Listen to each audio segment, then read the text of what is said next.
Bonsoir, bienvenue. RBA, c'est la radio du bassin d'Arcachon. Aujourd'hui, c'est le vendredi 31 août, vous le savez, c'est surtout la dernière de Dites-nous tout.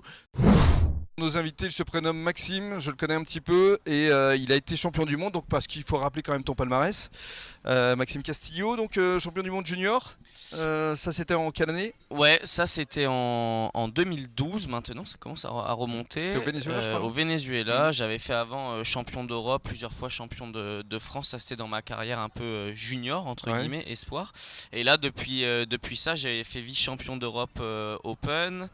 Et là, je suis, du coup, ça fait 3 ans maintenant que je suis dans le top 16 mondial. Mais donc chez les pros, j'ai réussi à me qualifier sur le tour mondial. Justement, ce qui est important, c'est d'expliquer quand même aux auditeurs d'RBA ou aux téléspectateurs de TVBA que, effectivement, quand on est jeune, qu'on a un cursus, voilà, on ne sait pas trop ce qu'on veut faire, c'est plutôt sympathique. Mais quand on se dit, on va franchir un cap, c'est de devenir professionnel et de parcourir le monde comme tu le fais, c'est quand même pas simple au départ. Et c'est important d'avoir des partenaires. Ouais, c'est clair, hein, et encore plus dans mon sport, encore plus dans le bodyboard, qui est quand même un sport pas très médiatisé où on n'a pas beaucoup d'argent. Donc c'est clair que d'avoir des gens qui croient en moi, en l'occurrence comme l'ont fait Jacques et Aurélien, ça m'a beaucoup aidé et ça m'a permis concrètement de pouvoir suivre le circuit mondial. Alors ce qui est important à préciser pour les auditeurs, c'est que Maxime effectivement revient à la fois du Brésil et d'Australie où tu as fait 2 résultats assez exceptionnels puisque 2 fois consécutivement 5e. Ouais, du coup là ça s'est plutôt bien passé pour moi sur ce début d'année. Enfin là on est quasiment à la fin d'ailleurs.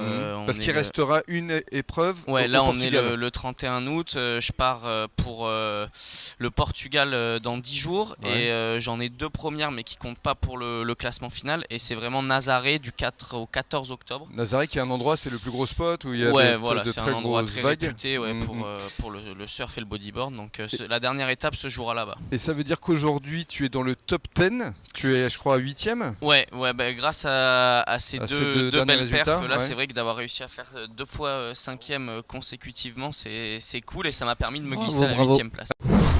Et c'était important de mettre à l'honneur pour conclure Jacques et Aurélien. Pierre?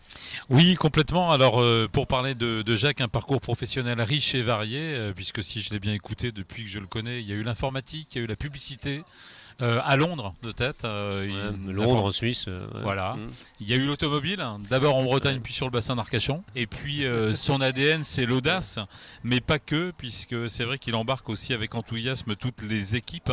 Et je dirais qu'il y a autre chose qui le caractérise, c'est aussi la transmission. Ouais, je pense que c'est important la transmission. Il y a une transmission qui se passe naturellement, il y a une transmission familiale, enfin là il y a différentes formes de transmission. Mais en tout cas moi on m'a aidé. Il a fallu que je bosse, attention. On m'a pas dit tiens tu prends, il a fallu faire ses preuves, même titre que le sport, c'est pour ça qu'on a des valeurs communes derrière, donc ça n'a pas été facile, mais en tout cas il y a un moment, il y a des gens qui disent tiens celui-là ça peut être intéressant de lui donner une chance, et voilà ce qui s'est passé, et donc je m'estime redevable.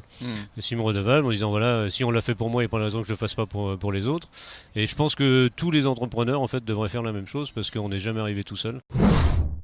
C'est une vraie politique pour vous d'aider justement tous les jeunes qui démarrent. C'est une volonté et une dynamique à mettre en place, c'est-à-dire que derrière on a à la fois donc Eddy Clerté, donc qui aurait aimé être là, mais il est en Norvège en ce moment, où il s'entraîne pour préparer ses prochaines compétitions. Donc pareil, dans le même état d'esprit que Max, donc c'est-à-dire c'est un petit jeune qui est autodidacte, donc il apprend aussi à faire pas mal de choses à côté. Il fait de la musique aussi, il chante plutôt pas mal, il se débrouille très bien. Vous avez beaucoup de dénominateurs communs alors. Ouais, et au niveau du BMX, il est vraiment dans cette même progression où il commence à gagner des tournois importants au niveau monde. Donc je pense que d'ici 2-3 ans, on va en entendre sérieusement parler sur la scène nationale et internationale.